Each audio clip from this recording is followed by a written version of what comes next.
Joining us now to review some of the headlines of today's newspapers from around the world is a Rice News analyst, Emmanuel Efeni, great Malabite, whose old colleague is now governor-elect in Cross River State. Yes. Also your old colleague. Yes. Good morning, Ruben. We're all in Malabo together. Good morning, Ruben. Good morning, Rufai. Good morning, Ayo. Good morning. Yes, a Malabite will be the next governor of Cross River State, Basi Otu. Yes, we're there together at Malabo, the Republic of Malabo. That's what we call the place. Malabo. Yes. So a Malabite will take. Remember the last time we had this chat, and somebody was asking, was Ayade at Unique? I said no, he wasn't that privileged. But that's just an aside. But now. A Malabite will be the next governor of Cross River State. But let me just start the review with this day, Nigeria's newspaper of record.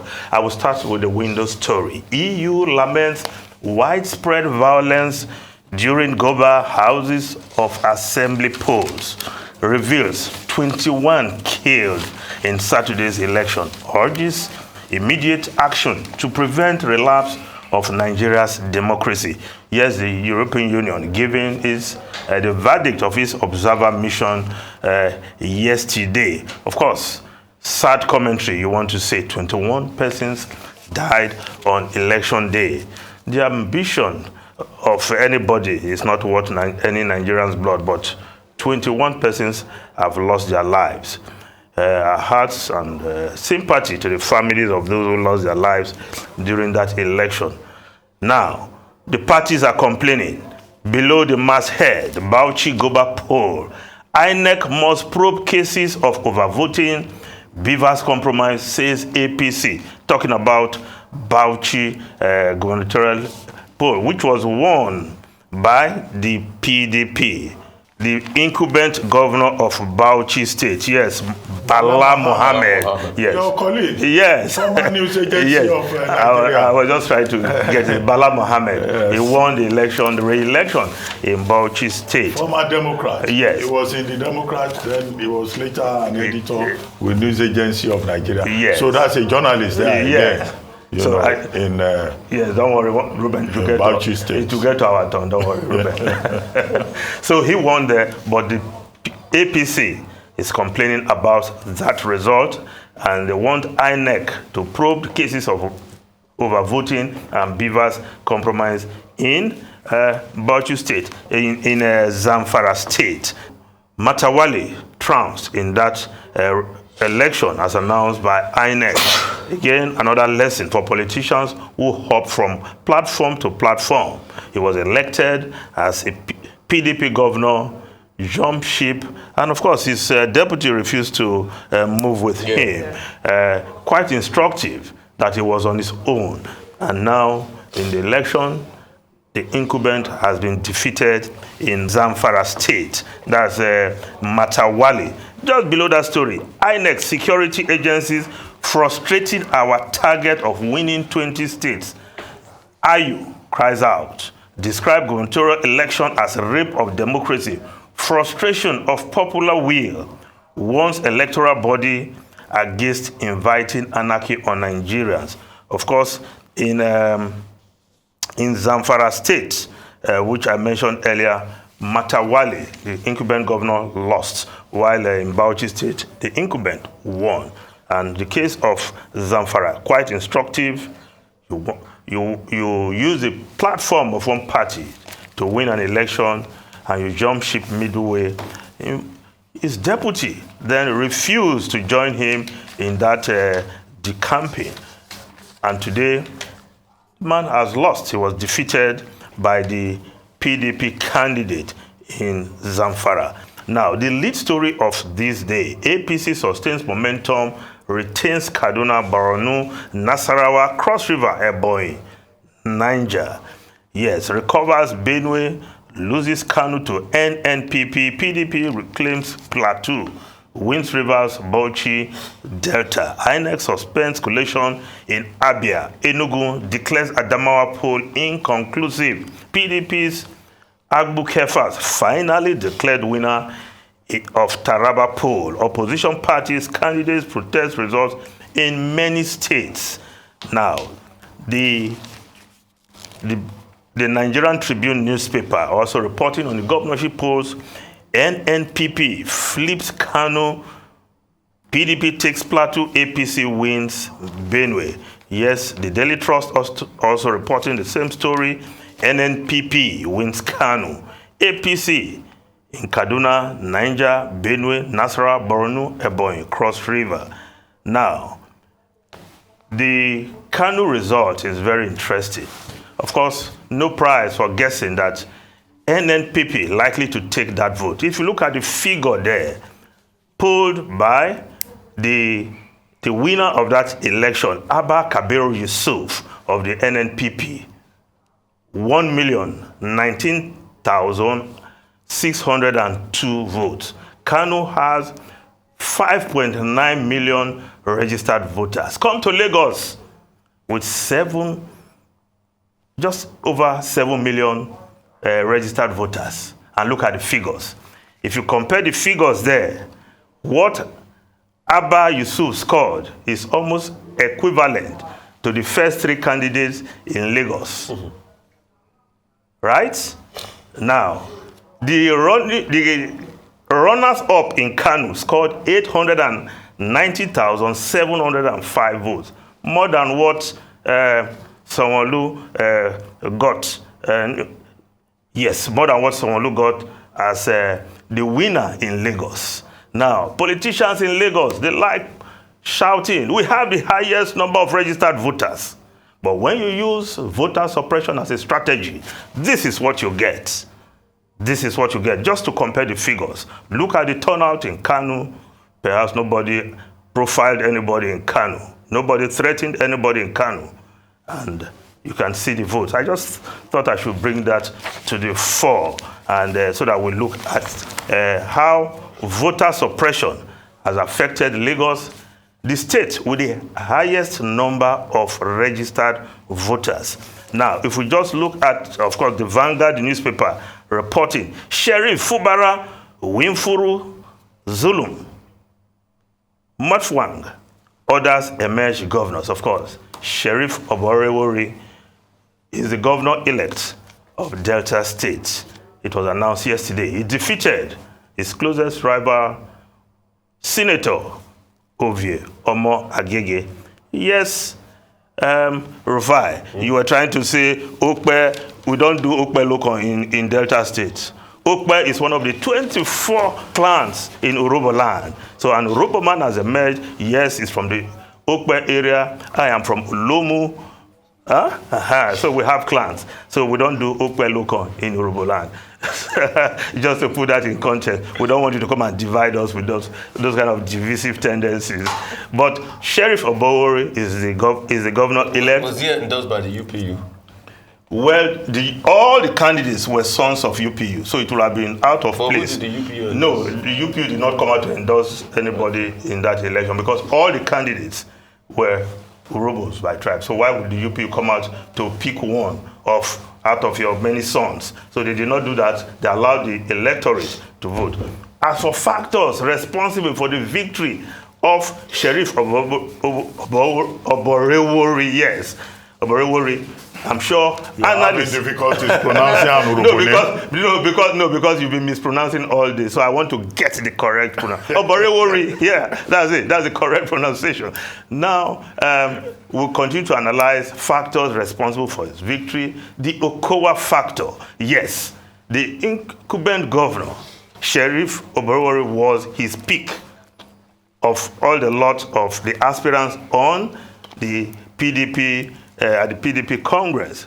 Now, he supported Sheriff Oborewori all the way. And we know, as a fact, that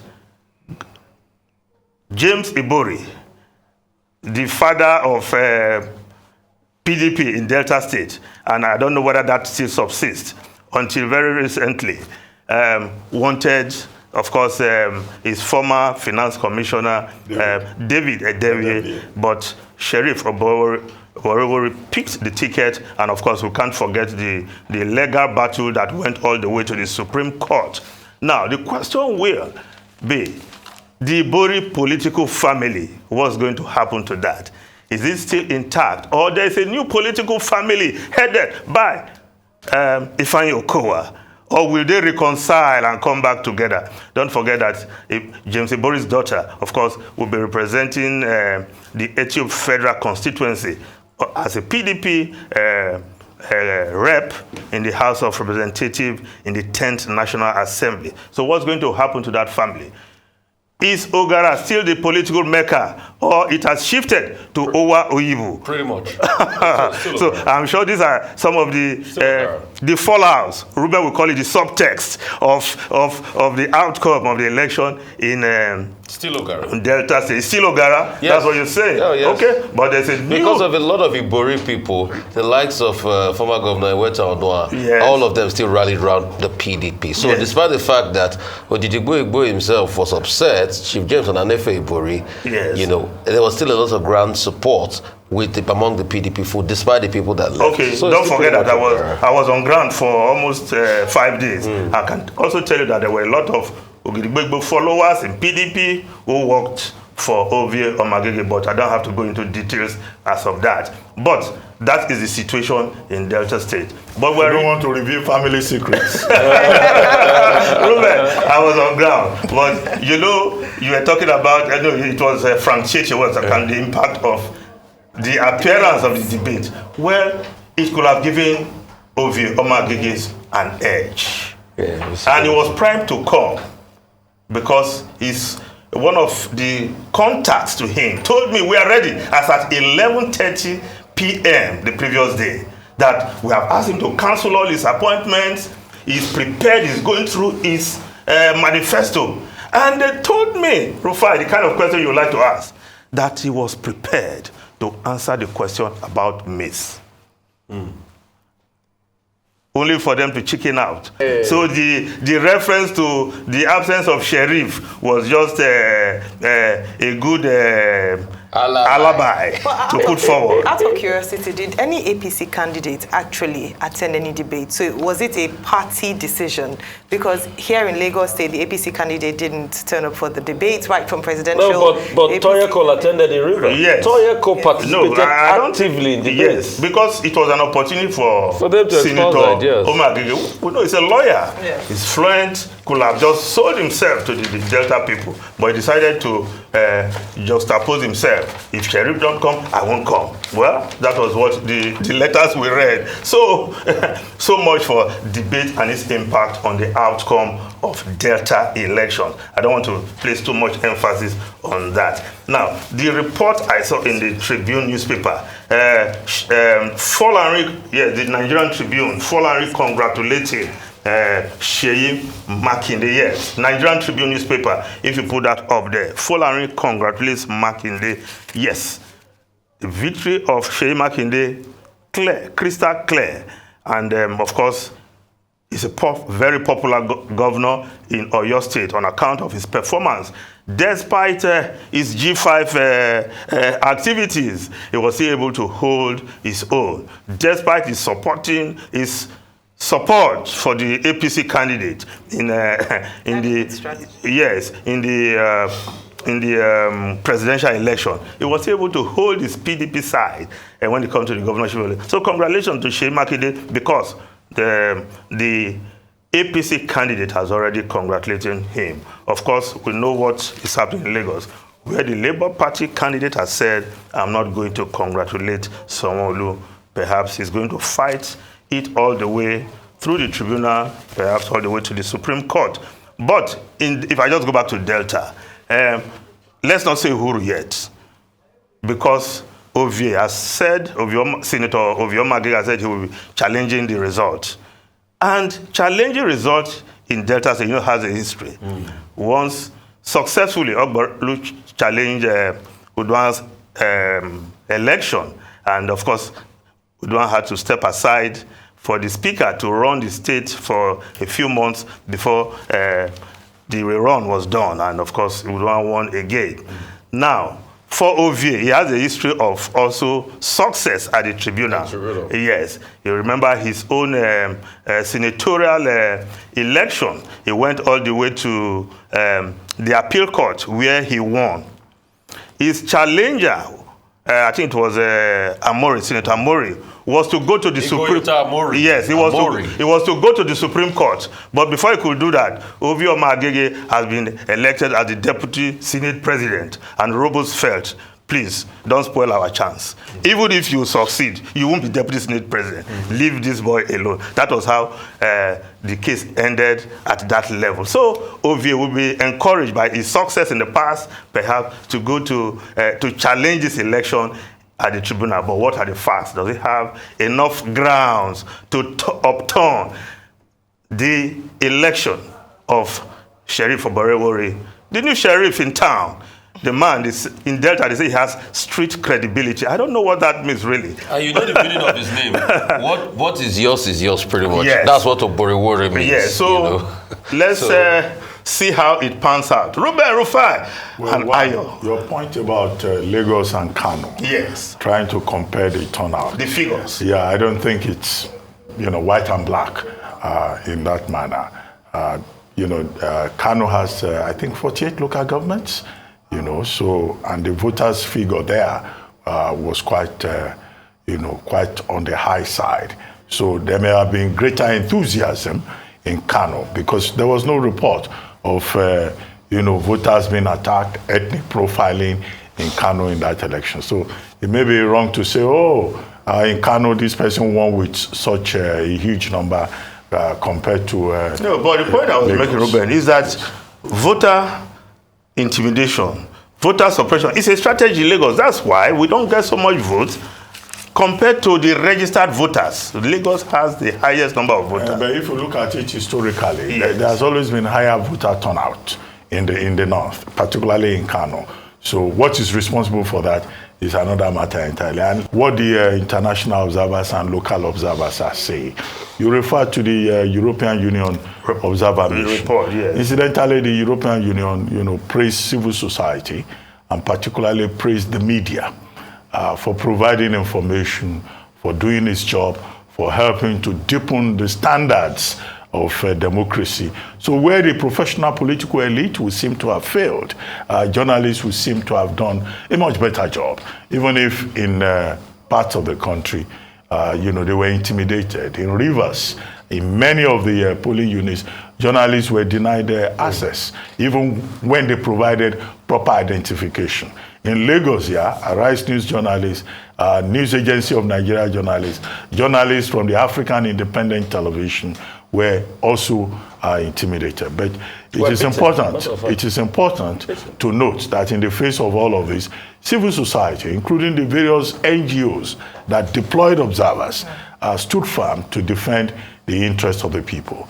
The European Union Observer Mission, like also the Campaign for Democracy and Development, like TAF Africa, like Yaga Africa, who have also all issued one report or the other, all seem to agree that yes, whereas voters' materials arrived early, whereas beavers worked in many places, whereas INEC officials arrived on time, but that this was an electoral process, and very few people will argue with that, that was marred by violence, vote buying, voter suppression, voter intimidation, and widespread violence. And for people to have died, it will mean that many of these persons who have been elected, when they are sworn in, they will be stepping on the blood of persons who lost their lives just because they wanted to perform their civic responsibility as Nigerians. The import of this, as I have argued elsewhere, is that we still need to take a second look at this process of electoral reform. We need to take a second look at INEC, how people are appointed into INEC.